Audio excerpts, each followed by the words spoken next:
Sit back, relax, and join William and Lee on their journey through the strange and mysterious world.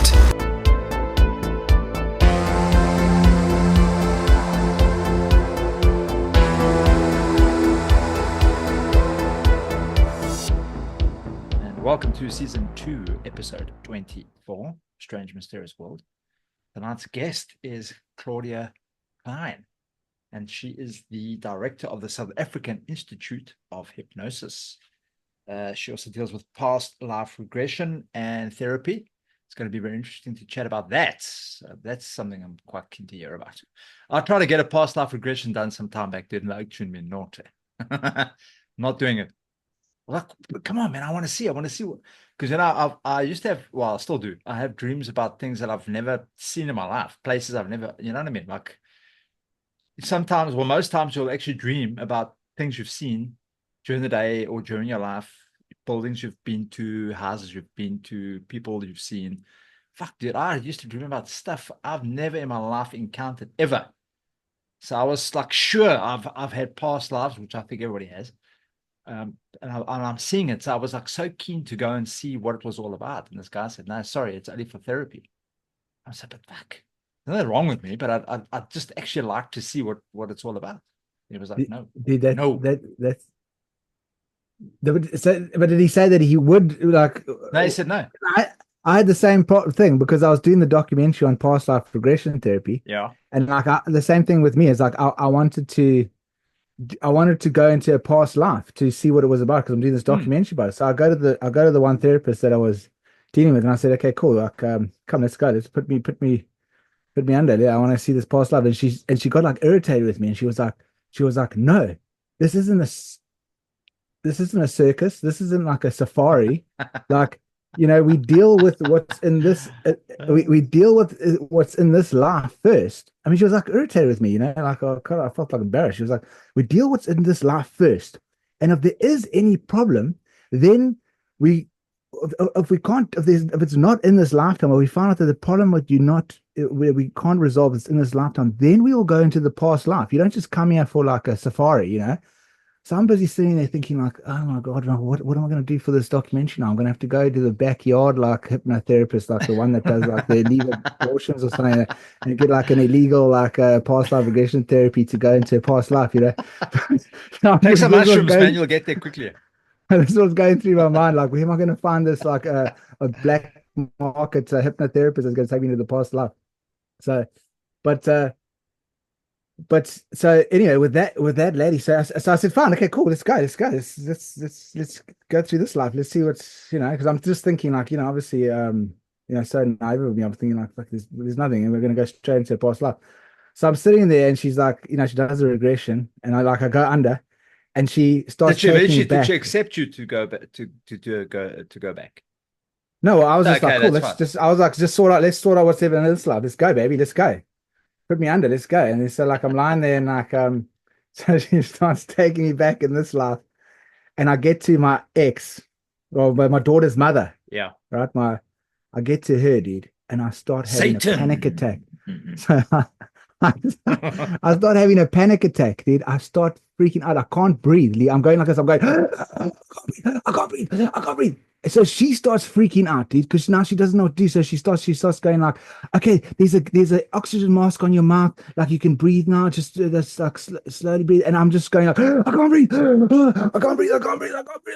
So she's freaking out. She like she doesn't know what to do. So eventually she just goes, okay, and kind of three, I'm going to take you out. You're coming back to my 1, 2, and she brings me out, and I'm like back in the room, and I'm like, oh my god, I'm so like shaken. So I'll just say like, thanks, cool. We'll carry on like next time. And I just like, you know, pack my stuff up and I get out. I think I remember because I remember you actually mentioned this on a previous podcast. I can't remember if it was season 1, maybe, where you actually, if I recall properly, you had a regression back to your childhood where you saw like yourself playing alone. And there wasn't enough. Oh, no, that was when I did that. So I did holotropic breathing. That was holotropic breathing. Okay. And then I remember you were telling me that you were some dude that was in a family, and they they kind of like cast you out of some sorts and they cut Yeah, your yeah, hands so off. And that's I remember that. did we do it on the podcast? I can't even we did. remember. We did. But should I tell the story again, or like?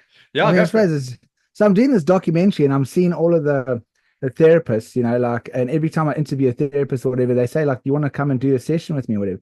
But I did like 4 or 5 regressions after the one that I freaked out with, and I could not get hypnotized again. And they kept on saying to me, well, obviously, like your body or your subconscious is so traumatized from whatever you went into on that first regression, that you can't, like, your body and your mind's not letting you go under again because it's too freaked out that it doesn't want you to go there again. Blocking you off. So I was a bit upset about that. So, but I kept trying, you know, and I was interviewing all these regressions, and luckily some of them would just be like, "No, cool, I'll take you to the past life." I found the ones. Send me that the were just number. like, I want to go and see. so anyway, but there's one took me back, but eventually I think I got under, but it was like it in the documentary I was making, everyone was talking about the things being so vivid and like almost like an lucid dream or whatever. So I was expecting this kind of experience, but the experience that I was getting was just like, it was very vague. It was almost like just almost like how I would think my imagination was. Yeah, like with the remote viewing. Yeah, it was just very like, I just, you know, they'd ask questions and then I'll just start saying the first thing that was coming into my mind. But anyway, so the one when I was in a castle, and like everyone in the family, we all wore white for some reason. It was all like white robes and white whatever. And I was a hermaphrodite. I mean, how appropriate in this day, this is what culture we're going through. I mean, so there, at least you got an excuse, because there you got like a, you know what I mean? So I was a hermaphrodite, and I was like the laughing stock of the whole family. Well, like, it was an embarrassment. I was like embarrassed, but there was this one uncle that would just make fun of me, like so much so that the one day he just cut my arm off in front of everybody in the castle, like this family gathering. Like, it was just for fun. He just cut my arm off, and I was bleeding there, and then he just put me on his horse. He took me out and he threw me into the brambles, and he just left me there to die. And like, it's funny because even like telling the story now, I get like kind of emotional. And it's funny because like it was quite emotional. And even afterwards, I even phoned the therapist. I said, like, you know, when I talk about this thing or I think about it, I still get emotional. And she's like, yeah, well, we didn't resolve it. You got to come back, you know. I'm just thinking, okay, well, Jesus, it's going to charge me now, like the $900 or something. So maybe you got to get that tokolos off your leg first, dude, before you go. So that. Yeah, I know. That's the thing. Like, I spend the $900 on the tokolos or the fucking on the therapy. But anyway, for our listeners, like, that was our last episode. If you guys want to go back, we interviewed a white Sangoma, and he said I had a tokolos on my leg. I told Tanya about it. She was like hosing. She was laughing so much. So your face, when he told you you had a tokolos, your face just like sank. And it's funny because my knee, I got this problem with my knee. It's like so sore. And I never even told him about my knee. And then he's like, yeah, no, you got a tokolos on your knee. Like, out of the blue, remember while we were in it? I'm like, what the fuck? How'd I get a tokolos off? $900, right? But he said you could use aloe from Clicks. Yeah, and I've been doing that grounding thing. It's probably the best grounding thing I've heard of. Like, I think it's also the one that makes the most sense to me, a grounding practice. With the knees, the one of the knees. Yeah. Okay. But so anyway, so with that past life regression where I got thrown into and it makes sense because like I've been dealing with abandonment issues my whole life, especially with my mother. Like, you know, like I felt in that. When I went to that holotropic breathing, and I found out that all my issues were leading from, I felt like not loved from my mother, like abandonment issues. So that's what came up in that, you know, like I was like thrown in the brambles, left abandoned, and you know, it makes me think like, is my subconscious, my imagination making that up? I mean, it's quite an elaborate thing. I mean, like, to make all of that up to, or is that like real, you know? And then the next one I did, they took me into another one, and there was all these arrows just flying over these roofs, and it got me in my leg and then in my back, and I fell in front of this hut that I was living in, and my wife and my daughter. Then, and it's funny because it seemed like it was the same daughter I have now. Then, and we'll get into that with Claudia now, like, because it's like apparently we reincarnate in soul groups. Yeah, you do. Yeah. And it was my daughter that I have now. That was the same daughter, but it wasn't the same. It wasn't her mother. It was some other.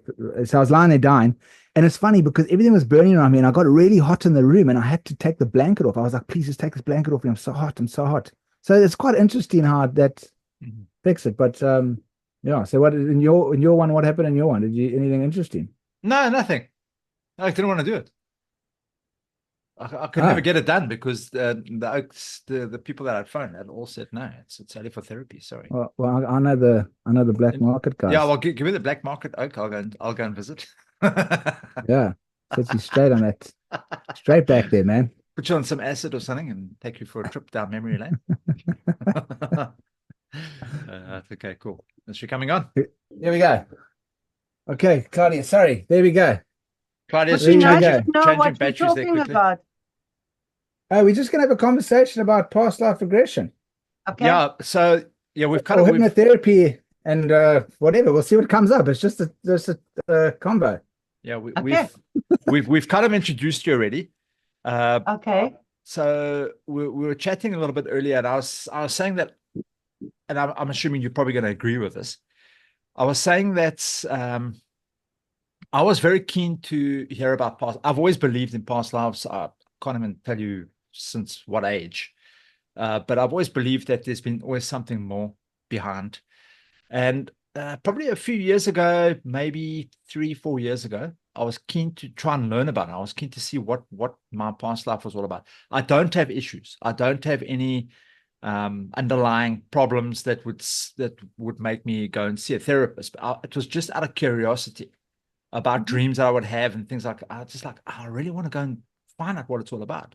And the guy that I phoned here in Durban, he was like, no, can't. Sorry, it's only for therapy. It's not for you just to go and kind of explore. And I'm like, but It's not a circus. I'm paying you. It shouldn't really be a problem of what it is. I just want to find out. Curiosity is a good reason to have it. Exactly. That was I don't see any reason why you shouldn't. It's not something you should take too lightly, perhaps. But I think curiosity is a good enough motivation to do this. Okay, Yeah, great. So and your guy as well, he also said no to you. No, well, yeah, the one therapist I also went to, Claudia, like we were talking about it just before you came on, that I went to her and I also same thing. It was when I started making the documentary. And I said, please take me under. I want to see this past life regression thing. And she got really irritated with me and she said, this isn't a circus. You know, we deal with what's in this life first, and then we'll go to the next thing. And then I did the past life regression, and she was taking me back, and I got to my ex, and I had a panic attack, and I couldn't breathe, and I was like freaking out, and I was like, I can't breathe. And she actually started freaking out as well because she didn't know how to. She was trying to make me breathe, and she was like, "Take this oxygen mask." Well, it wasn't a real one. It was like she was pretending there was an oxygen mask, and she's like, "Now you can breathe. Just breathe in deeply." And I couldn't, and I was like, "Oh my God, I can't breathe." And then eventually she just like took me out, but she was panicking, and I was panicking, and then I came out, and then when every time I try to go back and do it, I could never get hypnotized again, except for with huh? You got afraid. Yeah, no, it was terrifying. I was like, it was like, yeah, I better go and deal with that with my ex. I mean, whatever's going on there, I mean, I got to sort that out because it's obviously that's why I'm so screwed, I think. Okay, so now, Claudia, tell us, how did you get into all of this? I mean, I'm assuming, have you always believed in past lives from a young age? Is it something that only came to you later on in life? How did you actually get into it? What was the story? Well, past life regression is something that you really only can do in the state of hypnosis. Because if you're not in a state of hypnosis, then you probably deal with metaphors, made up stories, wannabe somebody or whatever. So you have to have a really good hypnotic trance in order to access something that we define as a past life regression. So the question that you asked me therefore is, how did you get to hypnosis? Because past life regression is then part of that curriculum or part of the facets that you can explore of hypnosis. Okay. So have you always been like it? So, I mean, at a young age. What made you want to become a hypnotherapist? Okay, so it's actually quite a cute story. When I came to South Africa in 81 with a man, a Southwest African Namibian man, I was soon diagnosed with pregnancy. And I could really not speak English that well. You say diagnosed like if it's like an An illness or illness. Well, it was the diagnosis. You can say what you want. And I had the fortune, or nowadays I actually think it was a universal synchronicity, that I came across a obstetrician who taught me self-hypnosis during my pregnancy.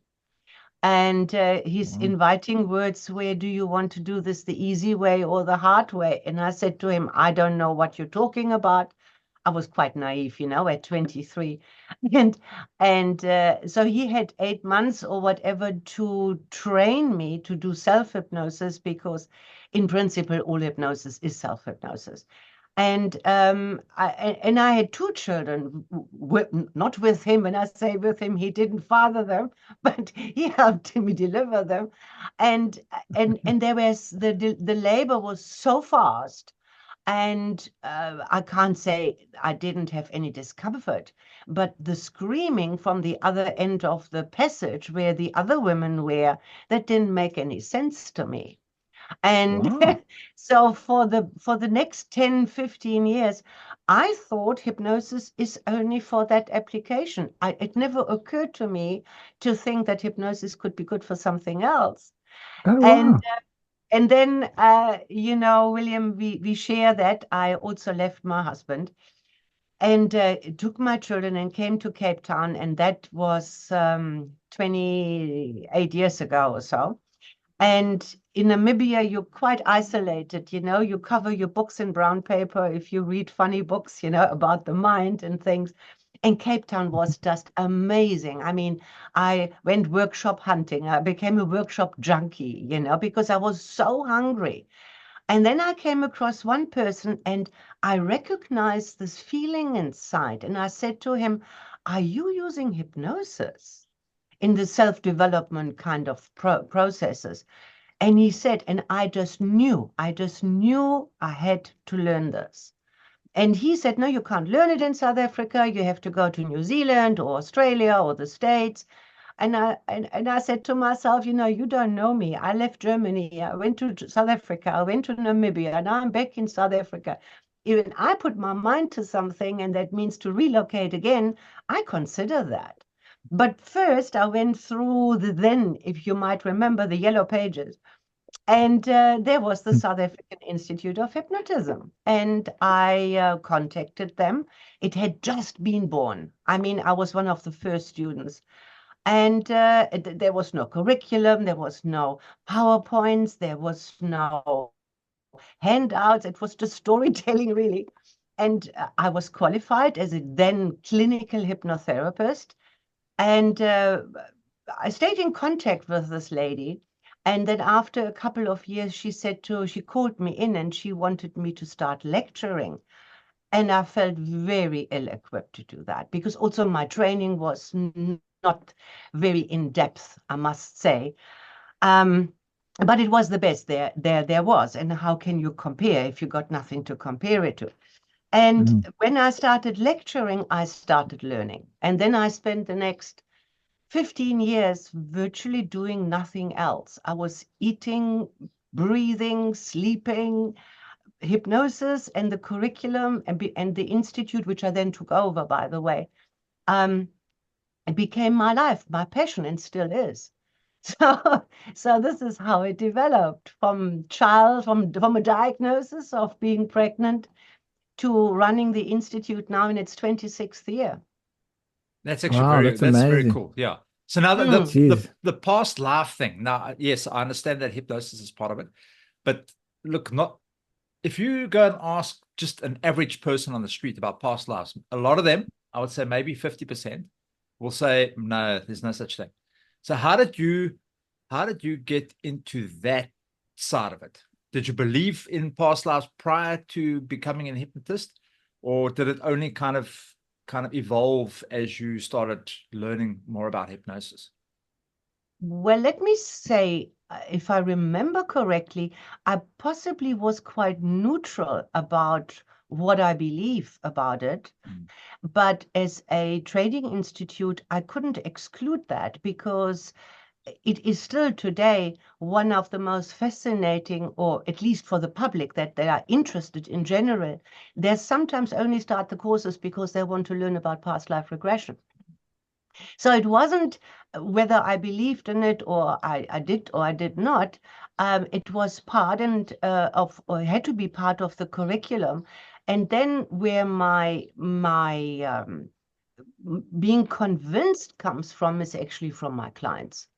Because when you observe this and you observe what they go through, and sometimes you're lucky enough and you get tidbits that you can research and find to be true, like a uniform or a medal or a coin, or sometimes they speak in different languages, or they give you information that they couldn't have known, or I had people who lived in the times of Jesus and were in the presence of Jesus, for example, without actually knowing the story of Jesus, because it wasn't a story while he was alive, you see.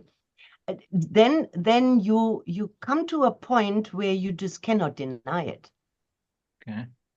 So did you ever have past life regression therapy on yourself, and you were like Oh in yeah. another? And then, I mean, because you say your clients convinced you, but did that not convince you when you did your own? Oh, absolutely. I mean, in my own, I had a couple of them, and I could see a clear thread that goes through all my past lives. That repeats kind of in the lifestyle and what the topic of that, the theme of that life was. And I mean, when you know that, for some people, it can help you, or it brings clarity, it brings certainty. But I would like to say to you something. First of all, the title of past life is something that's the first thing when I open the lecture, is that I don't really like that title at all. Because in and by itself, it is a suggestion that it has to be another life, but in the past. And that's debatable, because it could very well be that we have parallel lives. So there could be, we could be very well multidimensional beings that have different experiences in different bodies at simultaneous times. So we have to be careful with that phrase, past lives.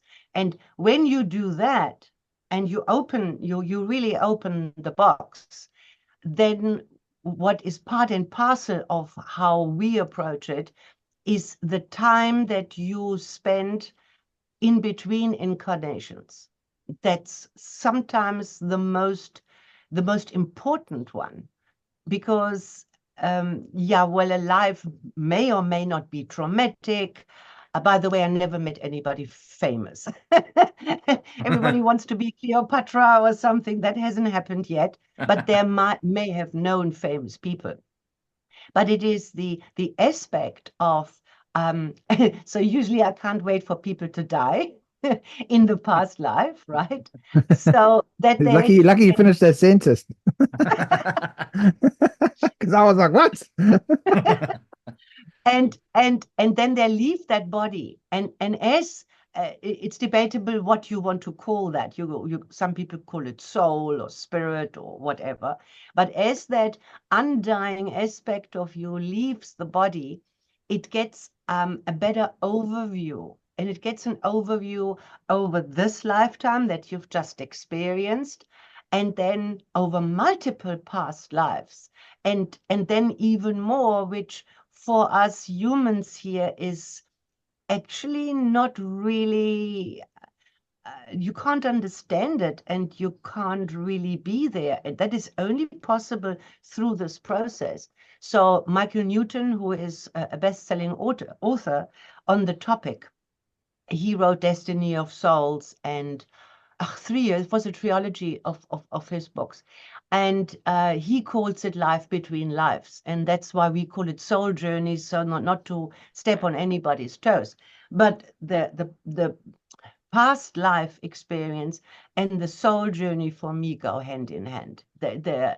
You shouldn't separate them. If you have an opportunity to experience yourself as essence with all the wisdom and insight that is available to you, I mean, that's special. That's really special. Okay. Wow. And then when your clients go through that process, what happens to them? Like how healing is it all?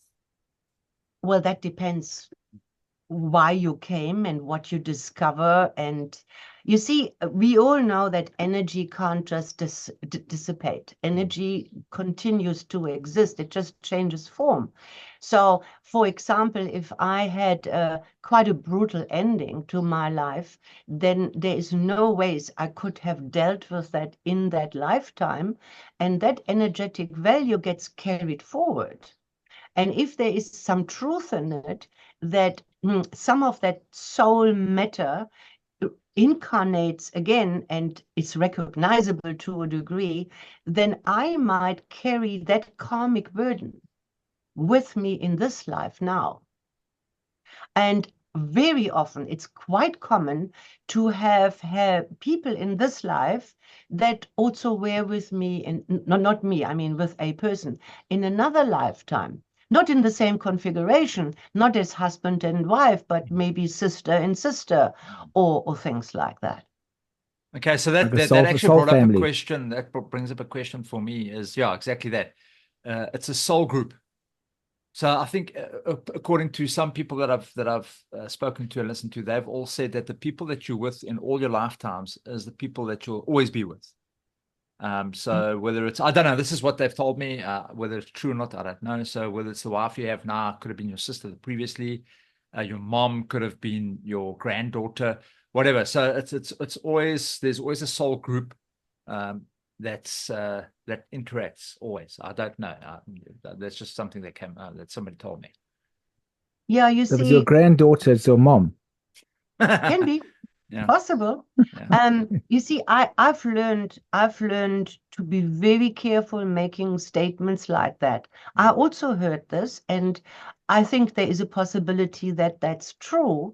But I also could, with the, I don't know how many sessions I have facilitated, I'd like to verify those things, as we say in German, from the horse's mouth. I want my clients to verify things for me and don't want to read it from a book where people make assumptions and just say it's true. And what do they base it off?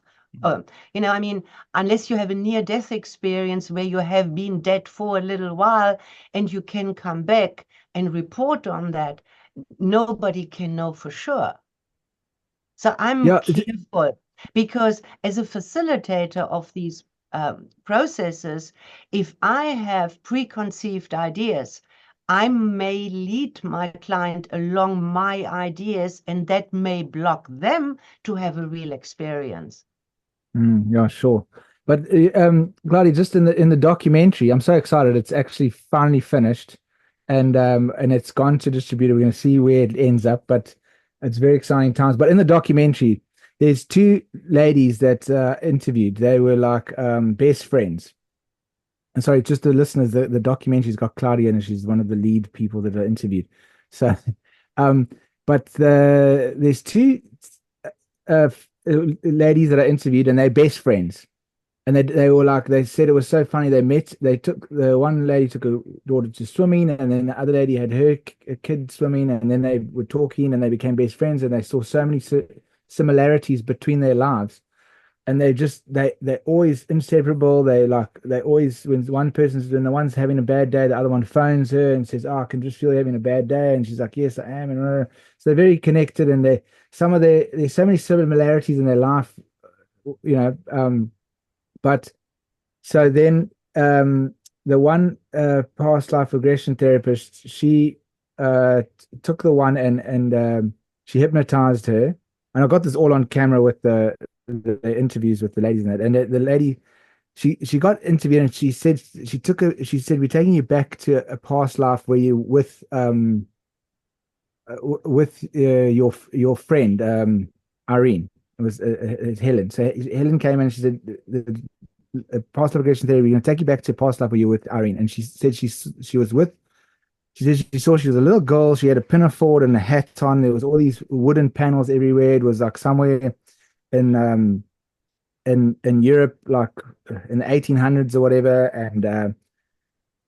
and then she said the one girl died and the other one was very lonely, whatever. So, and she said her name was Marie and Sophia. Their names were Marie and Sophia. So then they brought in, so then the hypnotherapist brought in Irene the next day, but Helen didn't say anything to Irene, but they knew that they were going to get hypnotized. So then Irene came in, and then the past life regression therapist took Irene back and said, "You're going to do a past life where you were with Helen," and she said, "Oh yes, there's two girls, we twins, and I've got a bash on, a pinafore, these dresses." That she described the dresses the same. She said, I'm in a room. There's all these white wood paneling walls everywhere, but she couldn't get the name. She said, "Well, our names are with an M and an S." She didn't get Maria and Sophia.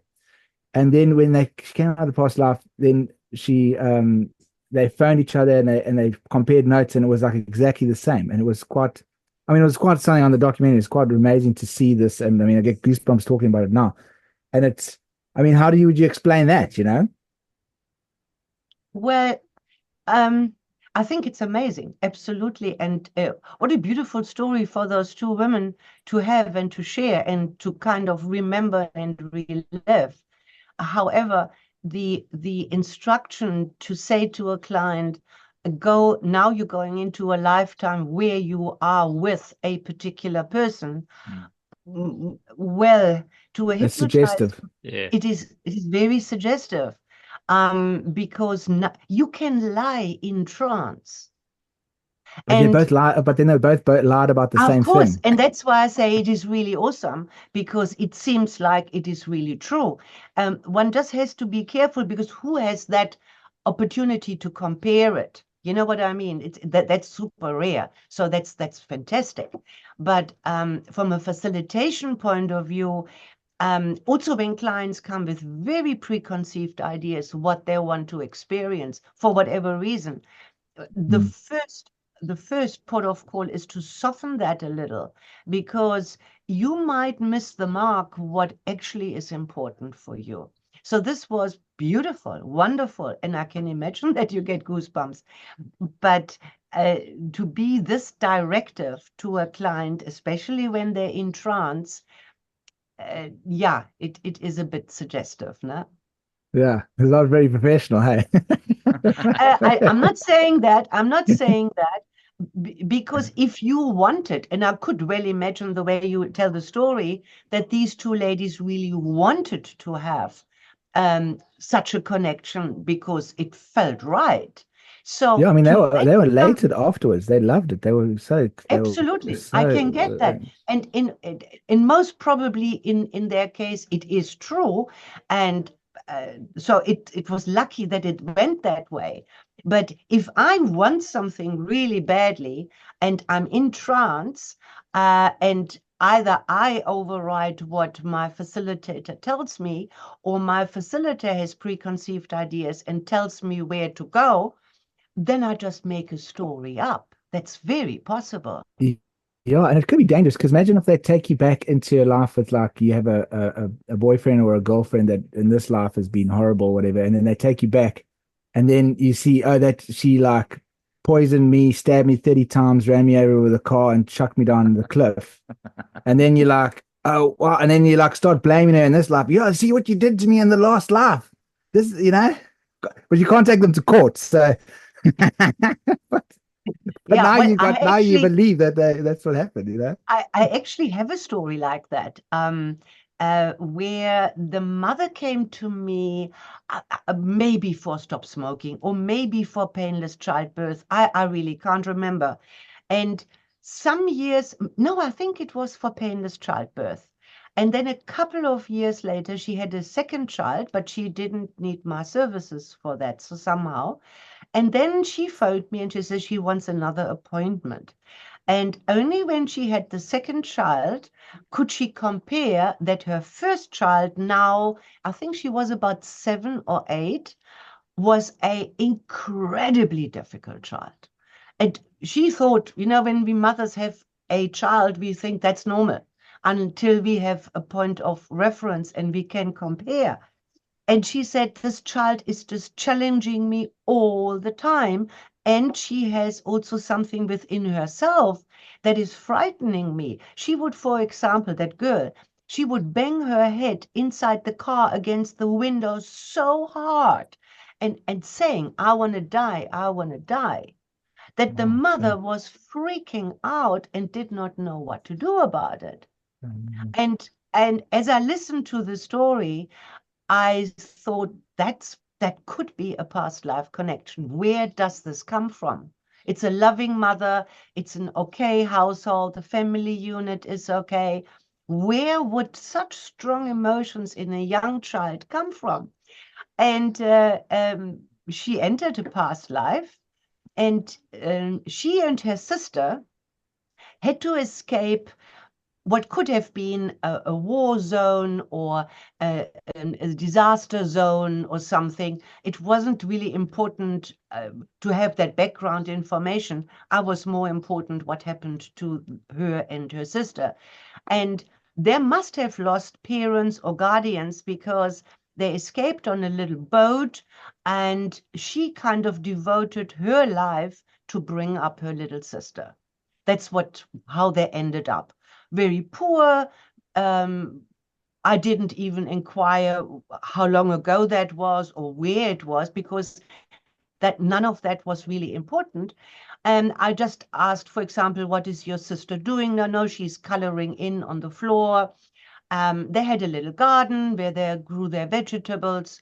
And the general feeling about her sister was, the sister wasn't grateful that she had offered her life and not get married and really devote her to bring up her sister. And when a scene in a past life gets a little bit boring, or it has been completely explored, then we would normally prompt the client, I'm going to count from 1 to 3, and on the count of 3, you go to the next significant event. And that's how you move forward or backwards in a past life. And we come to the next scene, and I hope your viewers are not going to be cross if I use the original words that were used, because they weren't very polite. And then she said, the first thing she said, the bitch hit me. And I said, the bitch hit you? How did the bitch hit you? With a spade. And I said, well, who is the bitch? And she said, it's my sister. And as she continued that sentence, oh dear, I'm dying. And then she was dead. So now think about that. Think about the possibilities that happened in a lifetime. Oh yeah, and then she was on a soul journey. I need to complete that. She was then on a soul journey, or on a life between life, or whatever you want to call it. And she could now assess and see the relevance that sister was her daughter now. Now, and this is what I mean about this karmic deposit that now comes into this life, that the daughter, her daughter now, doesn't understand, doesn't have conscious memory of any of this. But let's call it guilt. Something sits in her, and she becomes a very difficult child towards the mother because of the energetic value that she kind of inherited from that lifetime. And what happened, now that the mother understood, she had a lot more patience, because she knew nothing was wrong in this life. And then she developed more patience with the child and was less worried. The whole matter became manageable. It became easier and easier, because at 7, the child is too young to share those kind of informations with her. So you couldn't take the child under hypnosis because she's too young. It's too young. Yeah, because that's funny, because my daughter, she started really liking the color black at one stage. And I think, it was a bit dark. And then the one time, I mean, she was like, I think 3 or whatever. She kept on going and touching something on the table, then walking around and going back and touching it again and walking. And I'm watching this and I'm thinking, geez, you're brand new. How can you, and you've had no like real trauma. How are you malfunctioning already? And you're brand new. So, I was just thinking like, but I say you can't really take a child that's that young under Yeah, hypnosis. and also, William, the thing is, up until let's say it other way around, from the age of around about 3, our brain functions are different, and also we start developing something that we call the critical faculty. So, in other words, our rational mind, our ability to think logic and to deduct information, we don't have that before the age of 3. That's not cast in stone. It's just a kind of a number to use. And because of that, you will find that very young children are often, look on the internet, how many videos there are where children say, I want to go to my other mummy, or I want to go back to my family, because they actually have remembrance of things. And Yes. in the olden days, of course, they would be shushed, and probably that's still happening today a lot. But I think many people are more open nowadays. And if you let that child, for example, draw or explain or whatever, and there is, for example, one company very, very well documented on YouTube, where their child had this affinity for planes, and then told his parents that he was a fighter pilot and he died in the Second World War. And he Yes. remembered his name, and they looked it up, and the name existed. And it Yes. was actually quite Ye- beautiful. The plane was right, where he drowned in the sea, and they actually took the boy out and threw some flowers into the sea where the plane had crashed into, to give Yes. closure to this whole thing. Yes, I remember. I remember that because it was also on the documentary, the Leslie Kane, because she wrote that book, Surviving Death, and then they made the documentary on Netflix. It's got like 4 or 5, and the ones Yes, on, and that boy, he also named like 4 of his friends. They were on the platoon, or whatever you call it, yeah, the flying platoon, and then because the father was so intrigued that he was like, why is my boy keep on screaming that he's burning and the plane's going down? And he had this, and he just played with planes the whole time, and he was so obsessed with them. yeah, And then, correct, and it was quite troubling. And then he said he's named the carrier that carried the planes. He named the 4 of his correct, friends that were in the platoon. He named the plane that he was on. He named the area in and also the Japan, something about Japan or something that they'll find. correct. He named that as well. And his father was wondering how does, so he went and he researched all these names. He found all of that in his platoon. And I mean that obviously also brings me to like Ian Stevenson, who, he was and also Jim Tucker. But Ian Stevenson, wasn't he like the guy that is responsible for part of modern psychology or something? But he was at a well-known university, and I forgot how it all started, but he wrote a book that had well, he was researching so many cases of these kids, but he put in his book only 2,000 cases. And the reason why I put 2,000 cases was because he could verify all of them. And the kid would come to him. Wow. I mean, he went to India, and a lot of it was in India, but then Jim Tucker, his predecessor, did all of the ones that were in America. And he's written a few books on it. It's absolutely amazing. But the Ian Stevenson that started it, he would find like the child would say like, the house was pink and there was a well in the back. My aunt's name's Jennifer, and she keeps her jewelry in this one box under the stairs. And then the child would name like 10 other people in the family. Then he would find that family, and they would go to the house, and the house would be yellow, right? But then they would find the aunt, and the aunt's name Jenny, and she says, no, we just painted it. It used to be pink. And then they'll go outside and there's no well, but then they're like, where's the well? And they were like, no, but there was a well. It was here. We just covered it up now. Mm. And then they would find the jewelry.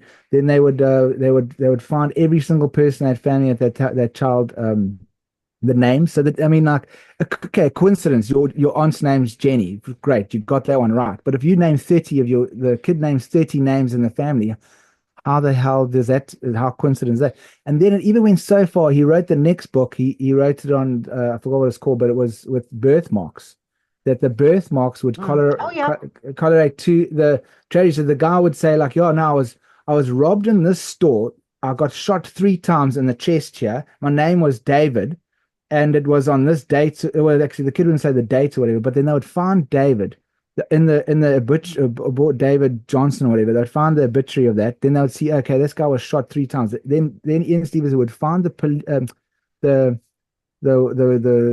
Coroner's report, where when he dies, and they would see that the marks where he was shot on the doctor's thing, autopsy thing, and then it would be match the kids exactly the birthmarks, and they'd find the shop that they got shot in. I mean, and he would verify all of this. It's all in that book, and I mean, it's so incredible. And then you just wonder, like, oh my gosh, like, that there's got to be something to this. But why do you think the children? Because it said it's always between the ages of 5 and 7. Between the ages as soon as they can talk until about 7, and they start forgetting about it. From 3 o'clock onwards, from 3 years onwards, they start, depending on whether they are encouraged to explore this, or whether they're encouraged to keep quiet about the nonsense that they experience. But usually how vivid it is. It's almost like dreaming. When you wake up from a dream, it's very vivid. And then after a while, yes, you remember you dreamt, and after a couple of days, you can't even remember the content. And that is similar to what happens, I think, with children.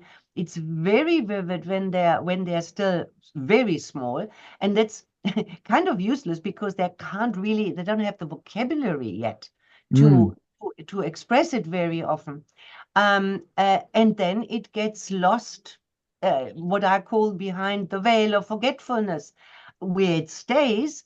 And that's why hypnosis is necessary, to actually open that veil and access that information. Yeah, it's fascinating. But the real question is, I mean, I think it's kind of beyond doubt that past life remembrance or reliving is possible. But for what purpose? Is it just sensation hunting? For me, like what you said in the opening, it's nice if there is some therapeutic or healing aspect attached to it. Just to be sensation hunting. Yeah, I don't know what good does that serve, Yeah, because I mean, I remember Sadhguru, he was saying, they were talking about past lives, and he said, yeah, no, there's a reason why we won't remember our past lives, because you can't even manage your own life now. You're such a disaster in this life. Imagine if you remembered all the other lives. Wow. You would be like I mean, imagine if you remember 1,000, you would be carrying like 1,000 times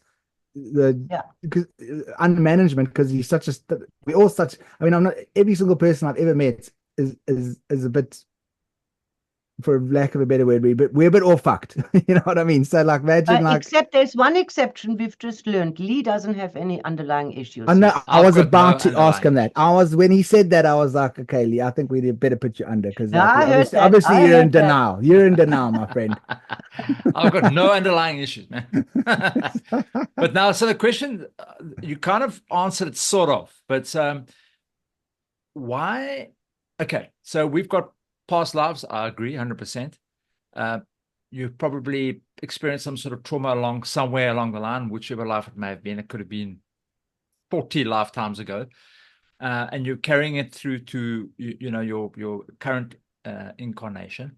But why is it that we don't remember? Yes, I understand. When you, as a kid, you're probably told to forget about it. It's silly, or But why is it, if it's so important that it goes with us through all the lifetimes, how is it that there's not a mechanism that kind of allows us to go into that? I'm not saying now going to somebody else and kind of getting it done there, but like within, because like you said earlier, that hypnosis is kind of self-hypnosis.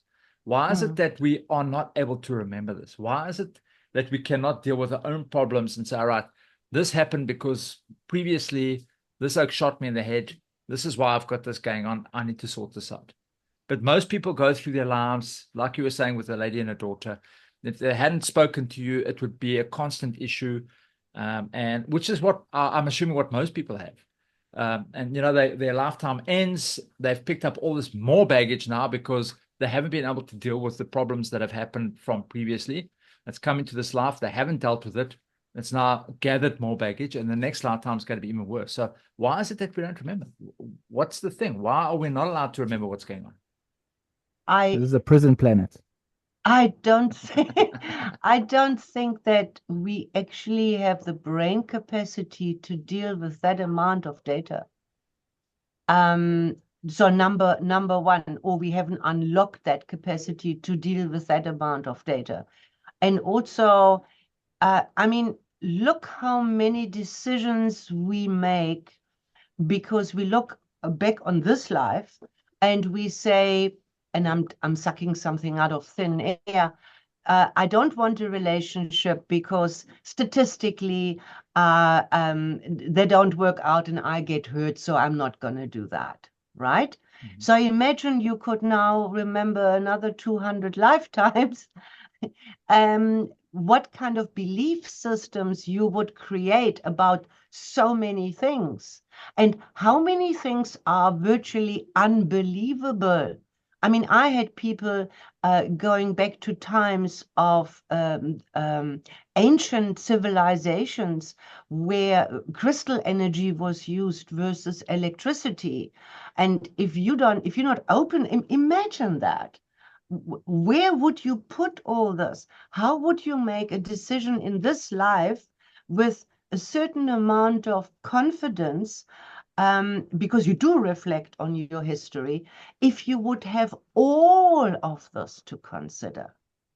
And I don't also wouldn't say that it is necessarily true that it's always something from a past life that snowballs into this life.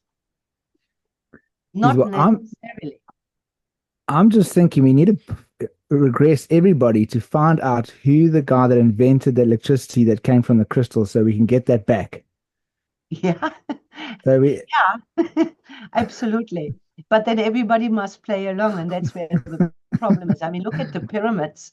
I think there's a lot of clues in Egypt and Egyptian history, but their government is just not playing along and let the historians and archaeologists and scientists look at certain things to point us into the right direction. I think sci-fi movies are very often, is it a possibility that the ideas for sci-fi movies actually comes from memories we bring back from other civilizations? You know what? It's so funny that you mention that, because like there's also this theory that it's actually slowly leaking out what's actually going to happen in the future, so that it's not such a shock. It's like it's slowly making us desensitized to stuff that will eventually happen. I mean, that's just what. But the other thing is that there's that saying that they say conspiracy theorists are ahead of ahead of time by 6 months, and sci-fi writers are ahead of the time by 50 to 100 years. Well, do you know the Alien series, the Alien movies with Sigourney Weaver and those I think they just released a new one quite recently. There's that alien that looks like a xenomorph. It's like apparently the creator of that guy by the name of H.R. Geiger. He is an artist, and they actually, that alien thing that he kept drawing in his thing, he actually dreamt about it.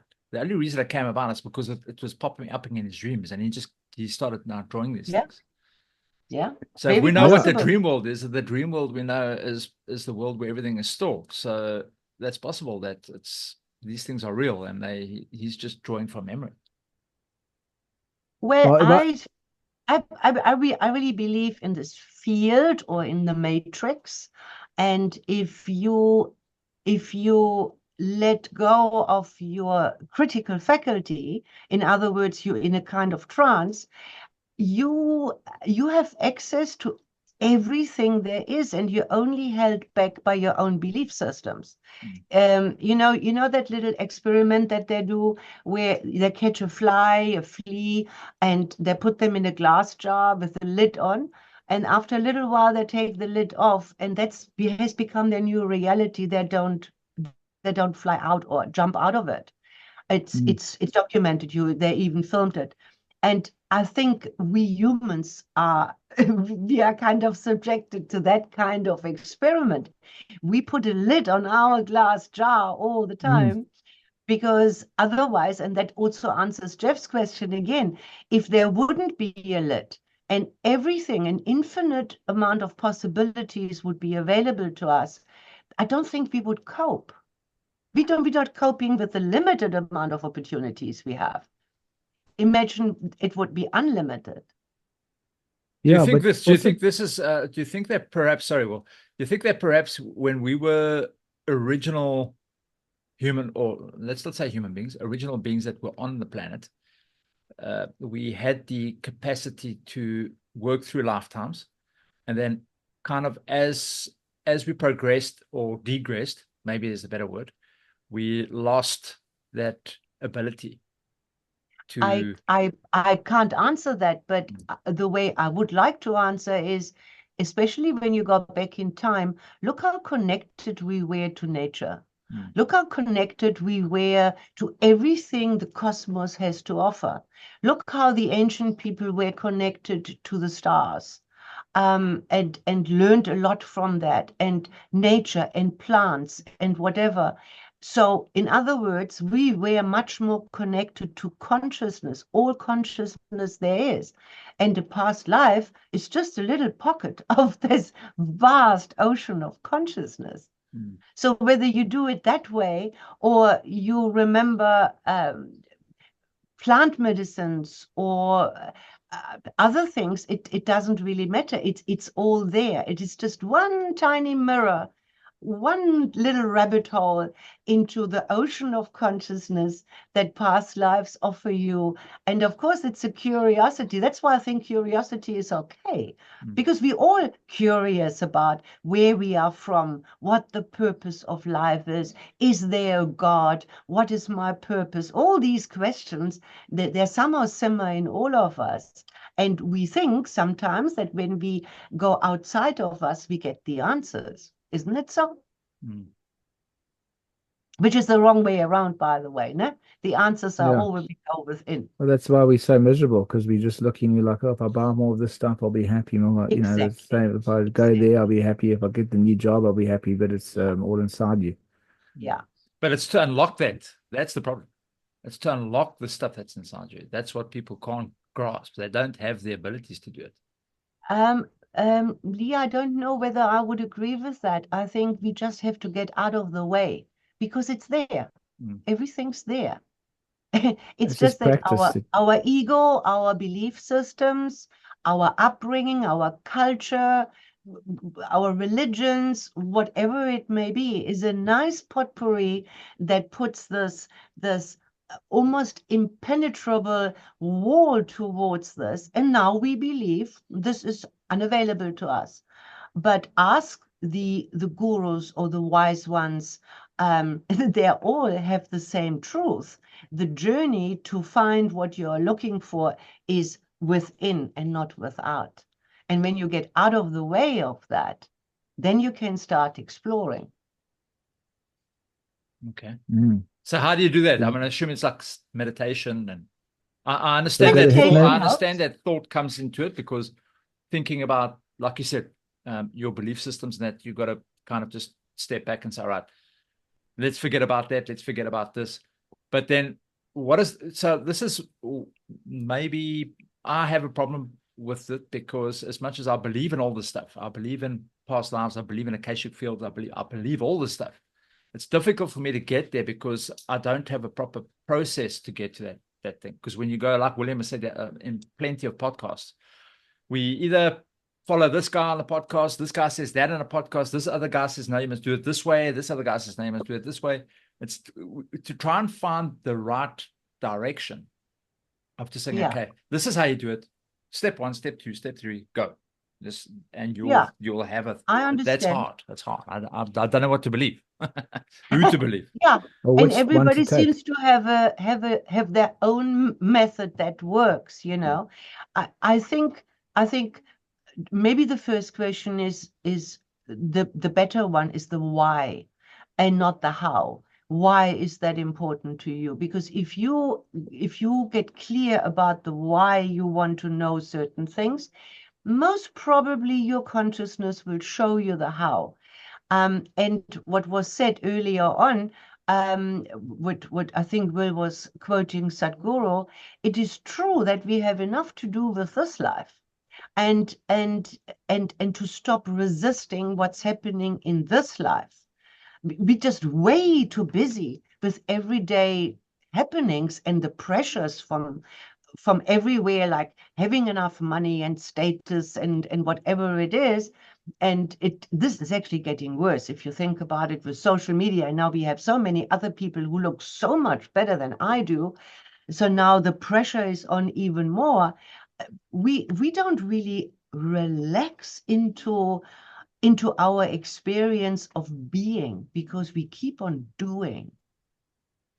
It's really a matter of get out of the way, flow with life. Then you might dream, and it might take you better in that. You might have little ahas or epiphanies. You start seeing synchronicities that are very clear to you to say, look at that. But if you keep your mind busy with the worldly things all the time, and you don't take me time, how can you access that? You need quiet and stillness. Yeah. Because You can't hear a whisper in a storm. And it's not like this information comes and somebody hits you over the head and say, hey, focus, here is some information from the 1600s. That's not how it works. We need to learn to listen to our intuition, to our sixth and seventh and eighth sense, or whatever it may be. And that you can't do in this busyness. My son is going through a divorce, and for a while now he's staying with me again. And when I look at his lifestyle, there is just I have trouble breathing, finding time to breathe. When I look at his lifestyle, there is just no time. He's passionate, he's positive, he loves his life, but there is so much going on. There is no time to ever just sit and just be, because what happens, we get bored. So then it's video games or the phone or whatever. So the excess, I think, can be very individual, and we have to find our way to connect with the greater, whatever, I don't want to label it in any way. And being in nature, being still, of course, meditation, certain practices help that, but none of them is essential. What is essential, that we stop having all these labels and living in accordance what society wants from us, or we think they want from us, or we want from us, and just remember that we're human beings and not human doings. I like that. Very That's well, really cool. Yeah. Human being and not human doing. Yeah. Awesome. But it's true. It's true. I mean, I of course, because I live in the subject matter for such a long time, and I have worked very, very hard to come to this point where I am now, where I can really relax a lot more than I could maybe 15 years ago. And the more I go with the flow from own experience, the more I relax, the less I resist life, the less I resist and get upset because people say and do and whatever, the more pleasurable life becomes. And the more ease there is to see connections way beyond the facade, what people want or circumstances want to show me. It's fascinating, but it's a journey we have to take alone with ourselves. And I think we're worthy to do that. Because if you can't be with yourself, how can you expect somebody else to want to be with you? It's a fascinating thing. Yeah, because if you can't, if you're unhappy in your own company, then you're with bad company. Exactly. And how many people, and I mean, we don't want answers to that, how many people can actually be alone with themselves? I can. Not lonely, but be Yeah, alone but you got with no Okay. issues, Lee. I You got no promise you, issues there. I can be alone with myself, dude. I promise you.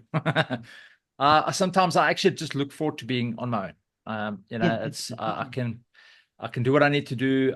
Sometimes we out at the Berg. My wife and them might be with her sister. I will just go out for a walk on my own, sit out Yeah. for about an hour and a half, Well, just go into the forest, go and Yes. sit down and Yes. just And enjoy. how does it make you I feel? absolutely love it. I absolutely love it. Yes, I do enjoy the company with my wife, 100%. But there's just times when I just want to be on my own and think, no, Yes. I need to just go and spend a bit of time on my own. Yes. Good. Yeah. But the relationship we have with ourselves Mm. is at least equally as important as the relationship is with the key people in our life. You know, if we don't nourish the relationship with ourselves to get to know ourselves, and we change, we evolve all the time, hopefully. And what our viewpoint was 5 years ago is very different today. You're not the same person. I mean, even the body changes every 18 months. Not one cell is the same that it was before. You learn, you evolve, you expand all the time. And then you need to learn to communicate that to the key people in your life, because they work on the assumption that you are still the same person that you were 10 years ago. You know, and I think there lies a lot of success in relationships, to communicate these things. Yeah, like well, my son said to me, doesn't matter when, he said to me, oh, you don't like presents.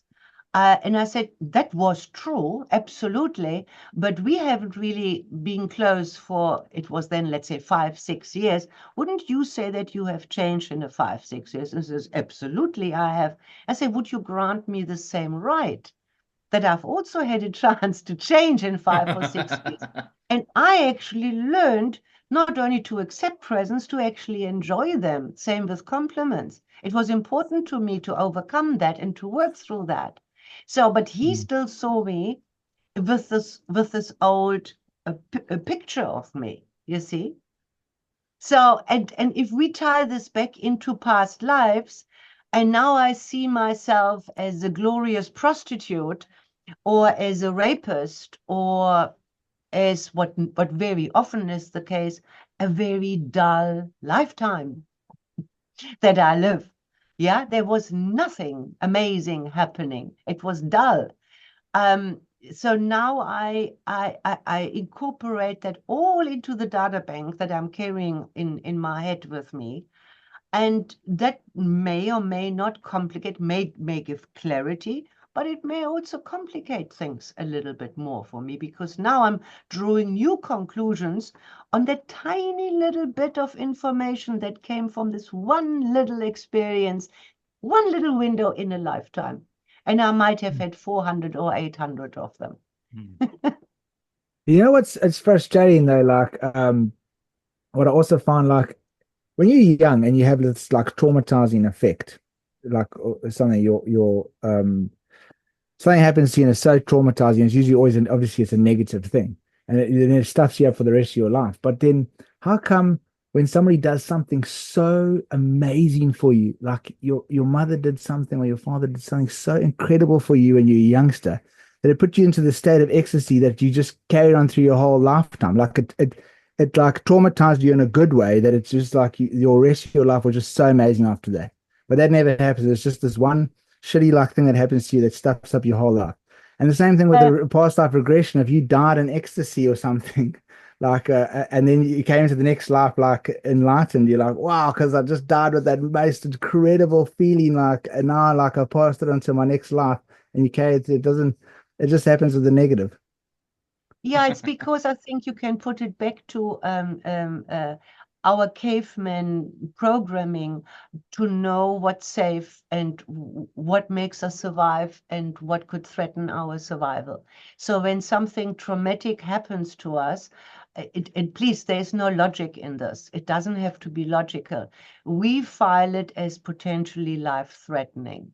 And it would be stupid from an evolutionary point of view. It would be stupid to let that go.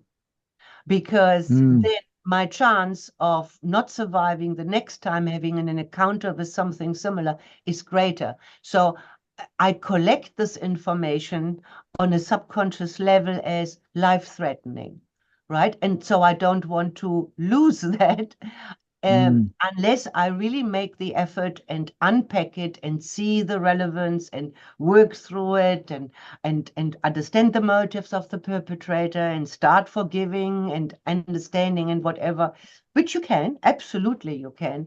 But that explains why when you have that a program in your psyche that was caused from a negative trauma, the good stuff that comes over, how do you say in English so nicely? It's like water running off a duck's back. Yeah. It just But, doesn't go deep. and well, that's a great answer you gave. That's a really clear upbringing. But there's also, it's funny because, like, people say that love is supposed to be the strongest feeling.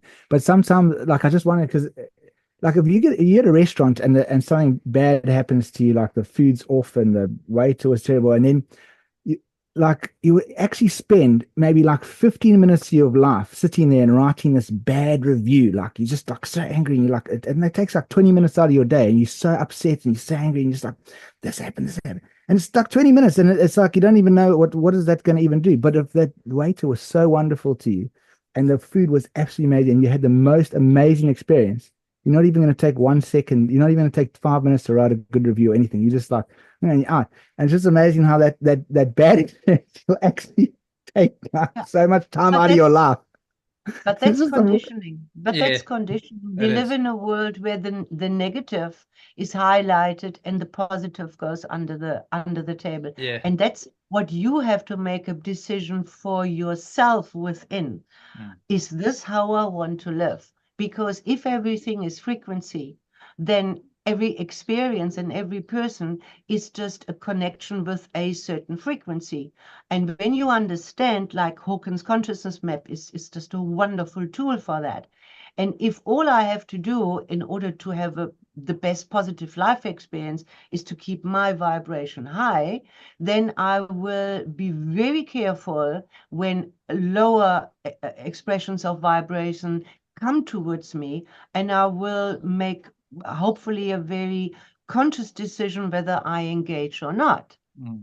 And if I have the chance to engage with something beautiful, I mean, that's why people, I guess, go to church. That's why people like sunsets or being in nature, like Lee goes and walks for 1.5 hours, because the frequency in nature is very high. It uplifts you. So you can make a conscious choice and stubbornly refuse to let yourself go into this. And that may mean that you have to be very careful what you watch on TV or listen to in the news or filter in social media, or at least do it when your mind is strong, and don't do it on falling asleep or just when you're woken up, which, if I remember correctly, is a habit of many people. When I was still watching TV and things, you come home, you switch it on, right? And then it goes in the background, and what do? They bombard you either with bad news, or you listen to the suffering on other people, because thank God their traumas are worse than the ones that I have. Yeah, sure. And also, like, people get excited to listen. And if you do that, what do you continue that pattern? You have to make some fundamental decisions. And the first thing, always the first thing, is awareness. If you're not aware of anything, how can you make decisions? So the easiest starting point is always, how do you feel?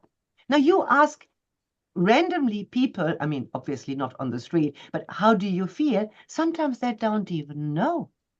And if they know, they sometimes don't have words to describe that.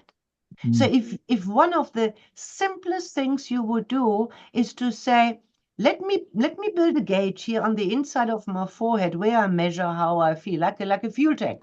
If it's full, it's good. If it's empty, it's not. Right? And I check in all the time with myself.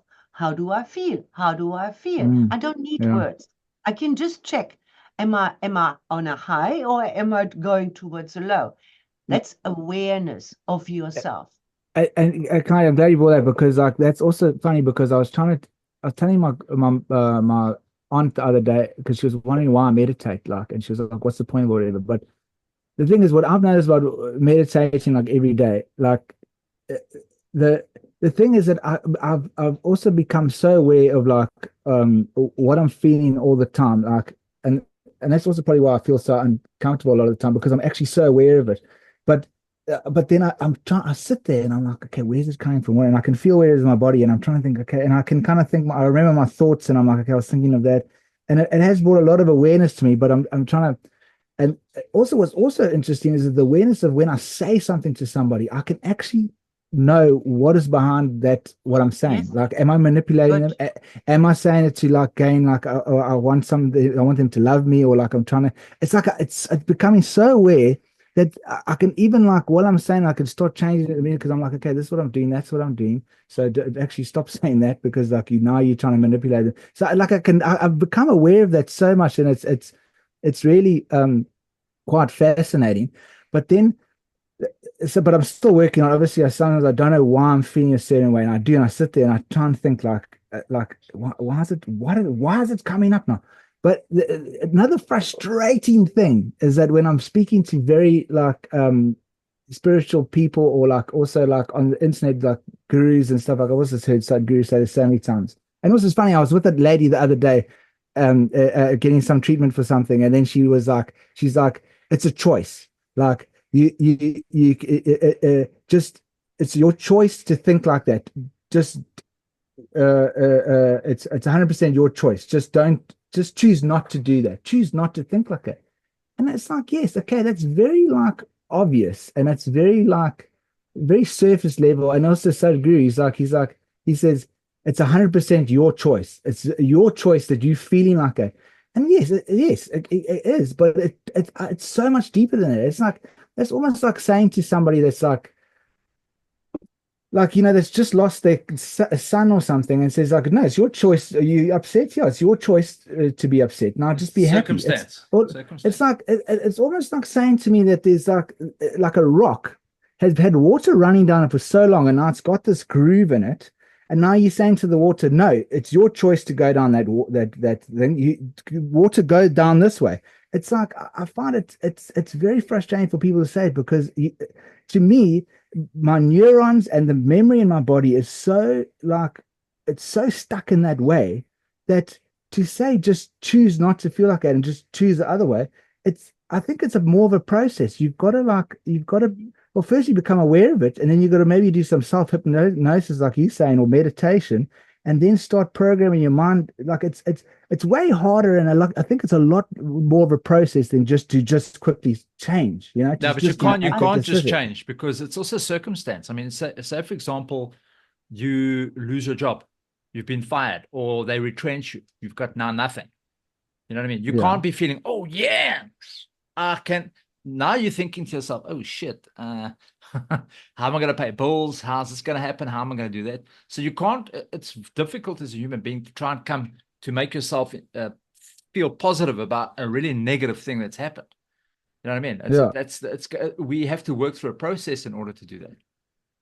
Yeah, but that's what I'm saying. Like, I do believe that. I say, like, when I'm saying this, like, yes, it is a choice. But the thing is, like, as I say, you got to go through our belief that you have to do the meditation. You've got to find the thing, become aware of it. Then you got to start working on it. But probably you've got to do that choice like maybe 100 times over like a month to change it. It can't just go like that, like how they say it. I mean, what do you think, Claudia? Yeah, this is you discussing my life's work. I'm actually just in the process of developing an online program exactly covering that kind of situation. Synchronicity. Hopefully everybody arrives at this, and you light years ahead, Will, because you have the awareness already. So don't be frustrated. Actually, you should be proud, because without the awareness, you wouldn't be where you are. And now you're looking at this and you're saying, there's this mountain in front of me, and I don't know how to move this mountain. And You can't. It's just a mountain. But what you can do, you can move a sand corn. Yeah, so that's basically what Lee says. It's a process. So start with little things in life. Don't start with the big things, because also, I think you mentioned it yourself, when you have certain emotion and thought packages, because an emotion usually comes after a thought. You have to think about something first before you have an emotion. And usually we say, oh, I'm feeling this way. And you're already in the second part where you say, what was I thinking to bring on these feelings inside of me? And then comes this choice. Do I want to have these thoughts or don't I want to have these thoughts? Now, if your child has passed or you've lost your job, that's a serious problem. That's a critical situation that deserves to sit down and analyze and find a solution to.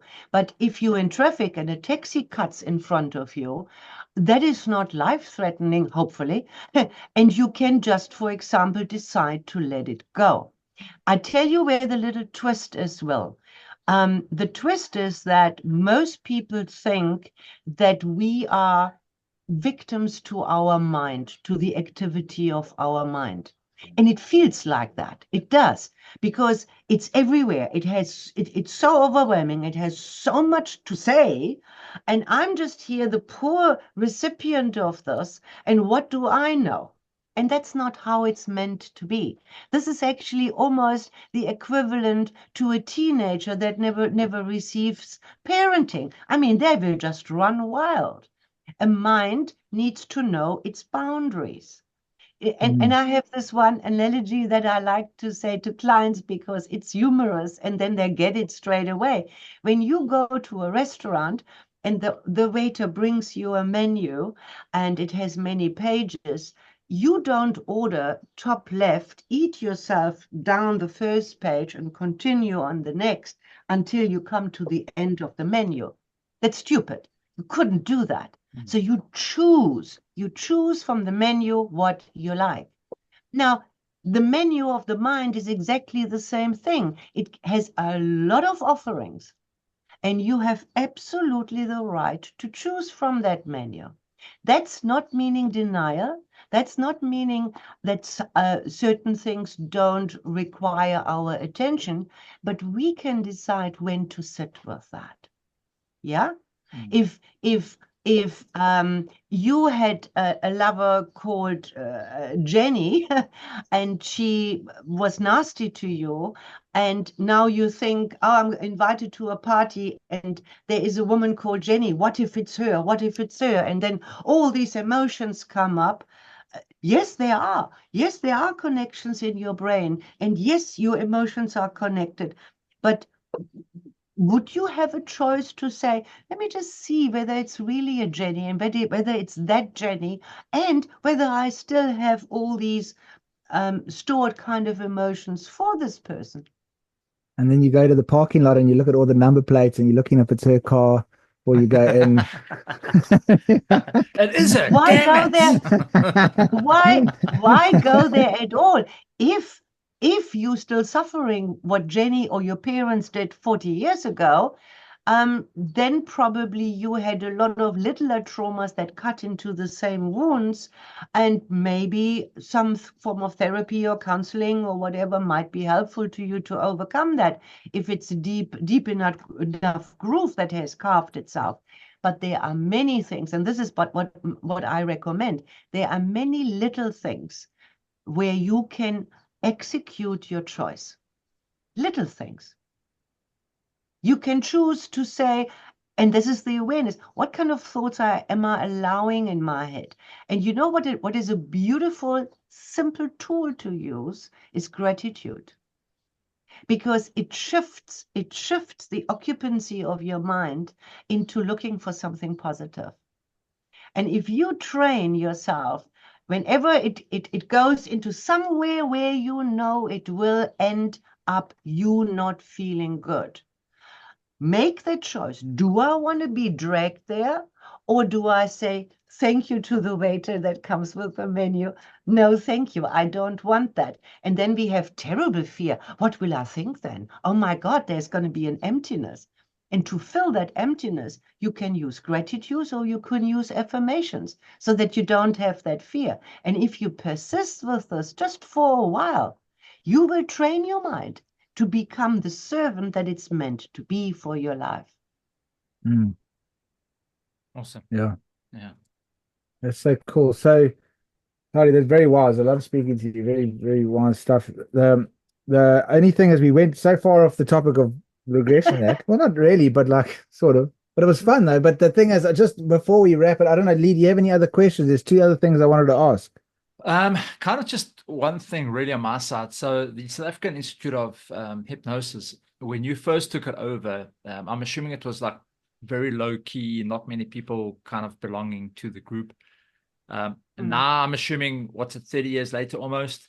How's it? Yeah. Is it a big thing now? Is it quite a large institute? Look, we have a training, we have two training schools, one in Joburg, one in Cape Town. And the fact that we have been doing this for 26 years, I think speaks for itself. It's always going to be something niche, because even within the field of emotional and mental wellness, if we want to call it like that, when you come with that word hypnosis, there is a lot of people who have so many misconceptions about what it is that they don't even take the step to understand it better, and they're just offish to that topic, unfortunately, because it's such a natural state that we all go through, and it's such a pity because it unlocks so many doors that I mean, the thousands of students that we had, not all of them becoming practicing hypnotherapists perhaps, but even when they have other background careers like psychologists, doctors, dentists, counselors, I mean, in that direction, sometimes they say, I wish I would have known this information 20 years ago. It would have rounded my profession off so much more. So yes, we are going strong. We have survived all sorts of things. Many people that thought, especially from overseas, they can just take the market. And it's difficult. It's not something you can actually really learn. To become a hypnosis practitioner is not something you can learn online. We don't believe it. If we could, I tell you, we would not only be one of the oldest establishments, we would also be the richest. You need hands-on training for that, because it goes deeper than words. You need supervision. And it's also comes with a huge amount of responsibility that we don't take lightly. Yeah. So you're limited from both sides. You're limited with location, because if you only have two training institutes and so many facilitators, and you have a public that still to a large degree, although it's getting much better, has all these misconceptions, and media doesn't help. Look at the movies that they show. There was a recent one, I can't remember what it was called, where again they put hypnosis in such a mind control light. It's no wonder that people are afraid of it. Huh? Hypnotic, I think it was called, the movie. Yes, exactly. That was the latest one. Yeah. Why don't they change the name then? So instead of saying South African Institute of Hypnosis, why don't they say something like the South African Institute of Mind Therapy or something? Yeah, that's what all the others do. Okay. I believe in honesty, and I believe in authenticity. I'm a strong believer. I get high on authenticity, and I believe calling a spade a spade. I'm very, very proud of our human ability to. The word is very unfortunate, but it's stuck. Everybody knows it. Okay, they wanted to call it then in the 1800s something mono-ideaism, having one idea at a time, which would have been a much, much better name for this. Okay. Yeah. But we stuck with this, and I'm proud of it. I'm super proud that we have this ability to use to help us. And to work on us so much faster and so much deeper with so much more efficiency. No, why would I change? No, we wouldn't change that name. But I think, it is a good name because it still holds a certain type of weight to it. You know what? So people do take it seriously, and they will feel that it's because they feel it has a lot of power. And so, I mean, a lot of these therapies, I know, like I've done so many of these alternative theories, and I think 90% of them work because of the placebo effect, because you believe it's going to work. So if you go somewhere and you say you're going to get hypnotized, then it holds a certain weight, that name. But I mean, the thing is, it does also hold the dark side where people think they get scared and they think it's dangerous. That's also the thing where I know that what you and Lee are saying, that it should change the name of it. But the thing is, it does hold that weight still to it, that make people take it seriously. Well, I've taken now a quarter of a century trying to educate those people from the public that are willing to know. That's why I'm doing these things like what we're doing now, to rather educate than hide behind something that the public would be easier to as a to go to. But in the end, we're talking about the same thing. And that's not right. It's not right. You have to be honest with what you do and transparent, I believe. And look, 26 years is a good track record.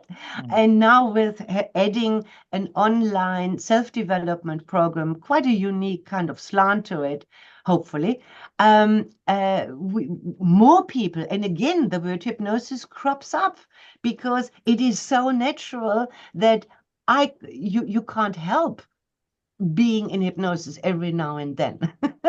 So why not acknowledge that and use this and emphasize it and squeeze all the good juice out of it?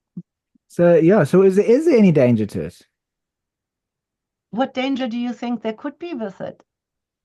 No, but I'm just saying that people are listening to this and they're scared about, because I know there's going to be people listening to this and they're scared to do it. Yeah. Please make them not scared.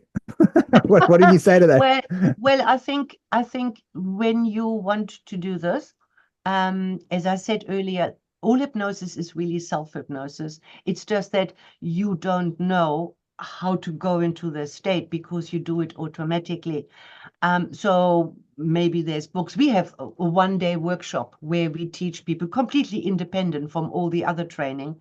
We had thousands of people on this course because it's really running since 1998. Where a one-day workshop where you learn self-hypnosis, you learn the rules of the mind, you can take that skill-based home and you have it for the rest of your life and you can use it. I think you should be discerning who you allow to work with you in hypnosis. Yeah, but that's true for everything, whether I hire a plumber or an attorney.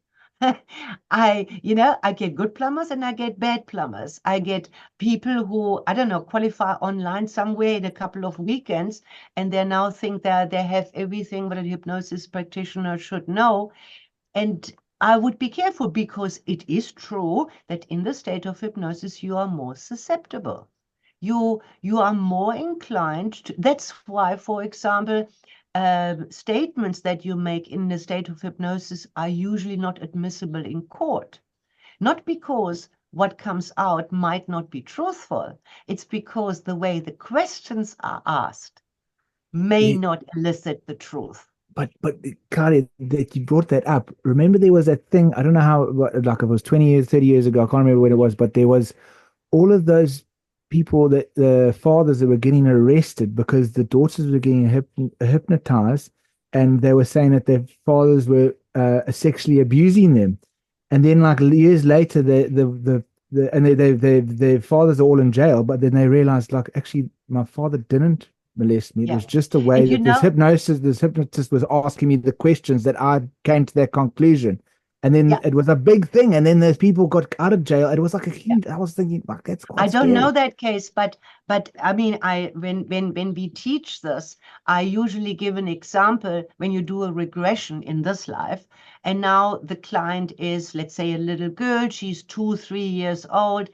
It's nighttime, she's very scared, she's screaming, it's dark. And you ask your client who is lying just in your therapy chair, and you say, what's going on? And let's say they say, oh, the door is opening, yeah? there's already a movie in your head listening to me, isn't it? Huh? Because it happens automatically. And if we use that to be guided to what we're going to ask our client, danger is probably happening. So I could say, who is coming in? That's leading. All we know is the door is opening. That could be it could be a cat or wind. It could be a cat or whatever. Worse is daddy coming in. Yes. Nowhere was the word daddy being used, right? Yes. And let's say the little girl says, still crying, and it's very upset. Yes, daddy is coming in. He's coming very close. I'm so scared. I'm so scared.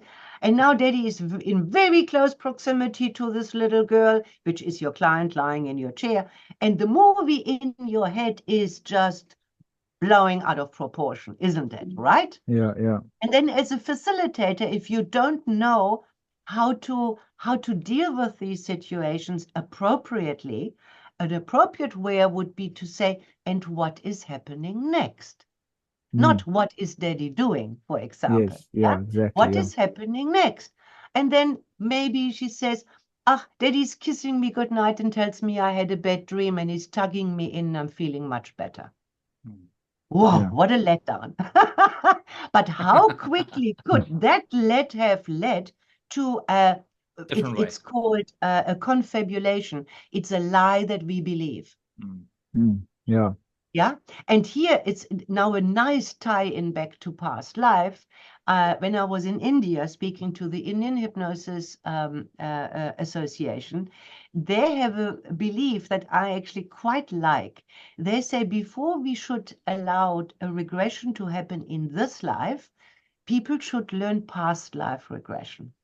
And their reason for this is the perpetrators that may have caused something to us then are most probably dead because it's a past life, right? So there are no repercussions in that case. But when I'm coming into this life, and yes, sexual abuse is everywhere, especially within families and things. It often comes up. Might not be severe, it might be whatever, but it is there. But now there are repercussions. Yeah. I remember one client of mine saying she didn't know that something had happened when she was a child. Actually, she wasn't even involved as such. She just had to observe something happening, and it was super traumatizing. And she comes out of trance and she says, oh my God, and now this person is coming over Christmas and I have 2 little girls. Oh, that's nice. How do you deal with this now? Yeah. Yeah. So it's complex. So I would recommend that when you choose to explore obstacles, challenges where you're stuck and you can't work through yourself, and you choose to have hypnotherapy because it's the fastest one there is. Like we schedule within 3-4 sessions, usually you should have overcome what can be overcome or found some relief at least.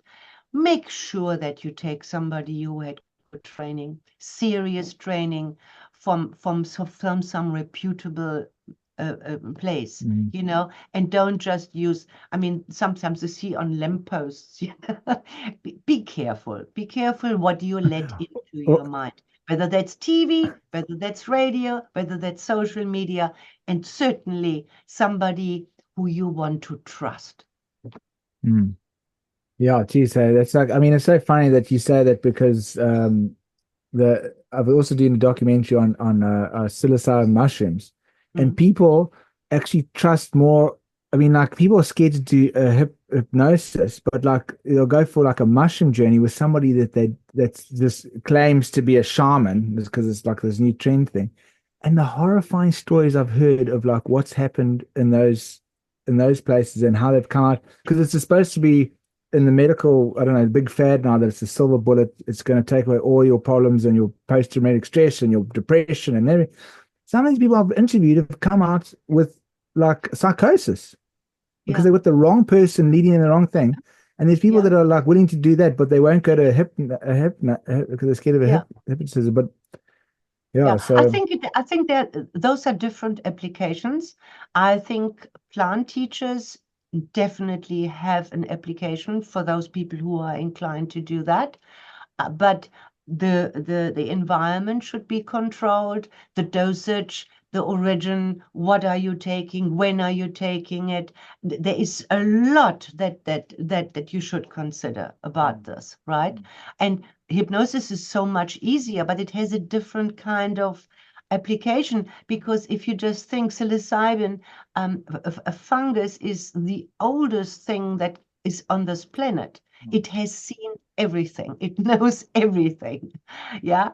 I mean, that's a it's good a way to put it, yeah. communication between trees. It's a communication between insects and things. They all work with this fungi. It's fascinating, a fascinating world in and by itself. And I think it has a lot to teach to us if that's what we want. But if I know Daddy said to me 40 years something, or touched me or whatever, and therefore I can't have a healthy relationship nowadays, I'm not quite sure if I know what I want to work at. How will I know that the plant teacher knows how to deal with that particular aspect? So I think everything Yeah. has its place. Yeah, sure. And also, I mean, like what I'm trying to also get at is that hypnosis is safe. I mean, as you say, with the right person, because also, I mean, if you take psilocybin mushrooms, you're on a train that's going like 1,000 kilometers per hour. There's no way of getting off that train. But at least with for about 4 to 8 hours. But at least with hypnosis, you like in Instantly, my experience, when I've had a discomfortable time, I'd just be like, or except for when I was having a panic attack. But she brought me you out end the immediately. process. It Yeah, wasn't like I had to sit in that for the next 8 hours. Which I've had a exactly. few acid trips where I went on such a bad trip and I was like that for 12 hours. It was the most scary Oh my experience God. of my life, you know? Yeah. Like I'm scared. I'm actually like, probably why I'm so fucked. But yes, But yet, well, we have a lot of amazing scientists and amazing clever people who opened up their psyche with these drugs. And yeah. because of this expansion in consciousness, they're all now they're kind of my age, because it was a while back that these people did it, but they're now sitting on top of their various departments and bringing incredible wisdom to the wisdom to our knowledge and to our lives. And if they would have been set in their normal compartments, which academics often do, we wouldn't have had those insights maybe. Everything has its place, but hypnosis is entirely and totally safe. You are completely in control. As a matter of fact, you are more in control. You don't lose your ability to analyze things. That would be stupid. Yeah, if I go into a past life and something happens, I may immediately make the connection. Oh, that is why this is now in this life like this. It may be instantaneous, it may be afterwards, but your ability to analyze what's happening, or to analyze what the facilitator is saying to you. If I say to you, you're in my therapy room, you know that I have a nice swimming pool outside, and I say, now we go into hypnosis, and when you're deep in trance, I'm going to tell you to take all your clothes off and go for a swim. Yeah, then you will say, what has that got to do with the reason I'm here? And you will not do it. There's a lot of brainwashing going on and a lot of other stuff going on before you can get somebody to assassinate somebody else. Hypnosis is not it. Yeah. And nobody ever got stuck in it. That's also a myth. And the other thing, what people are, I think that might be what people are afraid most of. They think everybody who can help you getting in a state of hypnosis has X-ray eyes, and we know all your skeletons in your closets. And we don't. If you come for stop smoking, but you're not telling me you're an alcoholic, how should I find that out if you don't tell me?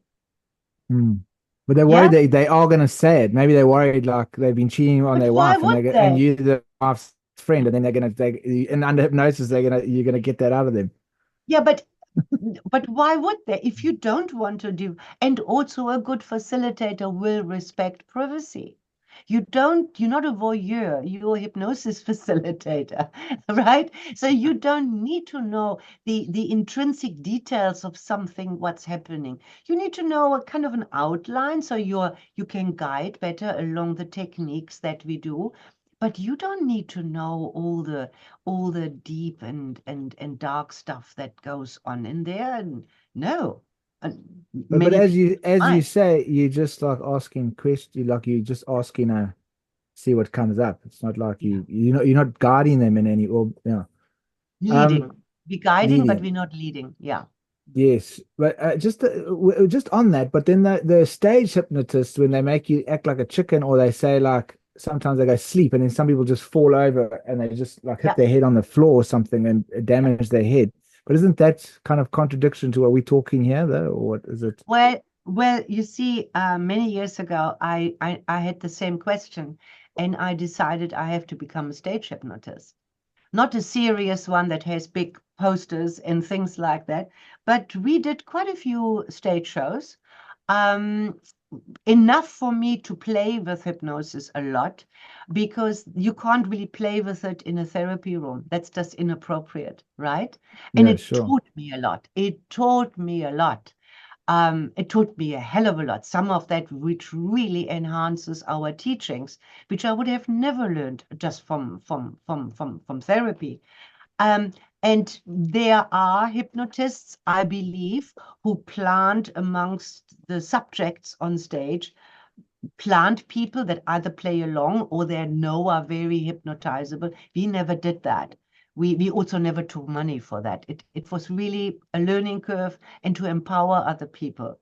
So we often did 21st birthdays and things like that. And then the birthday person was allowed or could choose to be the star of the hypnosis show, and then would be proposed to by Superman and crazy funny little things, and then the wedding needed to be planned, and there were belly dancers, and of course you choose always the guys to be the ballet dancers, you know what I mean? So the whole thing becomes very funny in the end. I had a good teacher in that. Unfortunately, he passed away. So about 10% of the population in average, can you say, are very easy going into trance. In other words, they're very suggestible. So if you want to have 10 people on stage, you need a room of 100 people, and then those 10 willing to volunteer.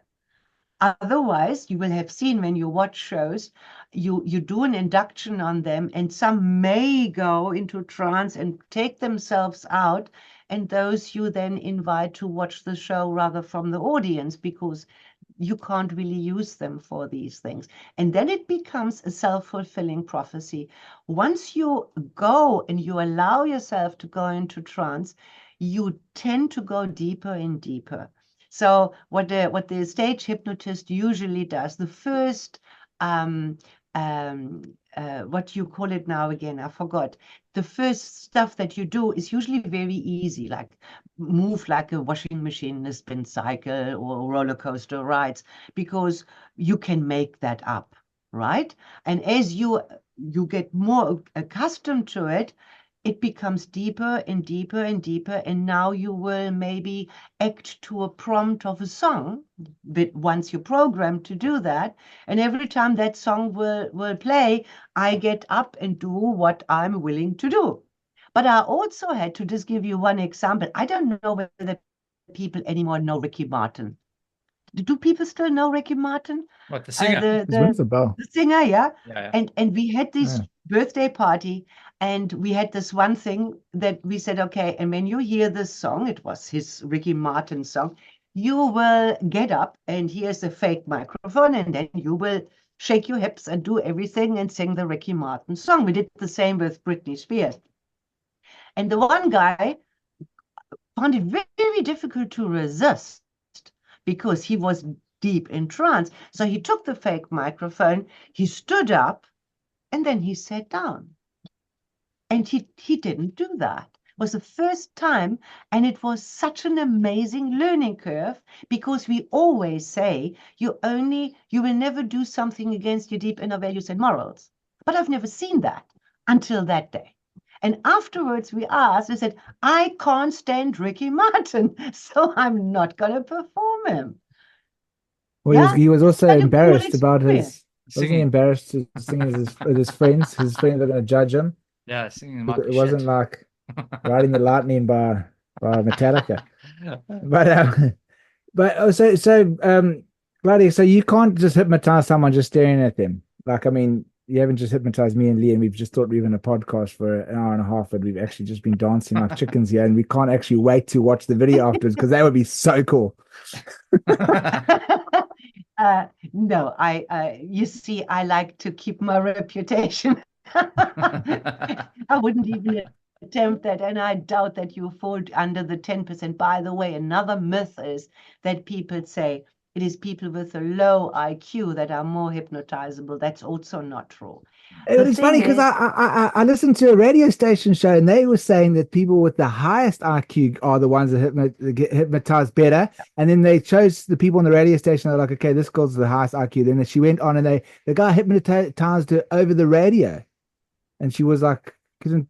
Yeah, it was so sorry. Carry on. Yeah, well, I see. I don't have to prove a point to anybody, so I'm not gonna do that. I find it not quite right, because I don't know what environment that person is in, what will happen.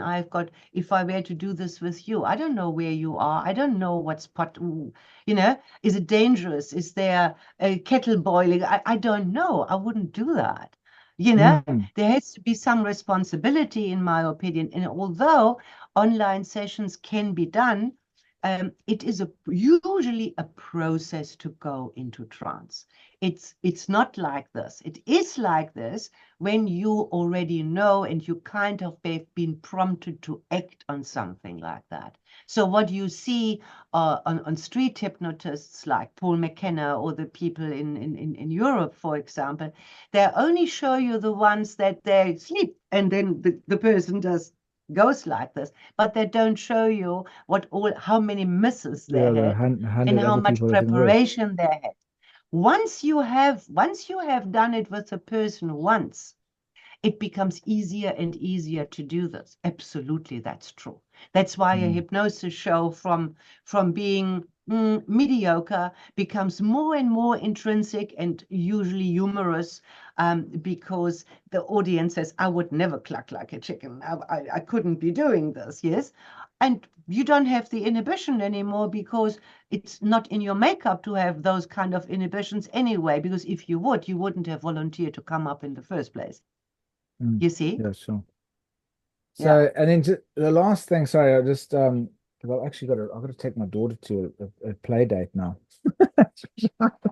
But I just want to say, when doing the documentary, a lot of the time the people said that they overcame their fear of death almost like instantaneously after the thing. And I just wanted to bring that up because I thought that was quite an amazing thing. Oh, thank you for that, because I have that too. I had an incredible fear of dying. I have a suspicion maybe I was once buried alive, and that must have been so horrendous that I could investigate. I could have past life regressions and see whether that's true or not, or whether it's just my imagination. But witnessing over and over and over again, like Emmanuel, the channel says, dying is like taking off a pair of shoes that have been too tight for too long. It's just going back into this freedom. I don't want to call it bliss, because that has certain connotation that may or may not be correct, but you are unencumbered from the bodily sensations, from belief systems. You have access to all of consciousness. I have only experienced positive things or witnessed positive things from people that have died in past lives. It is very, very reassuring, very calming, very, it makes it easier. to approach that. Because let's face it, we die a little every day, you know, one day at a time. It's going to come for sure. Yeah, 100%. So we can't get out of this life alive, eh? No, they don't say so.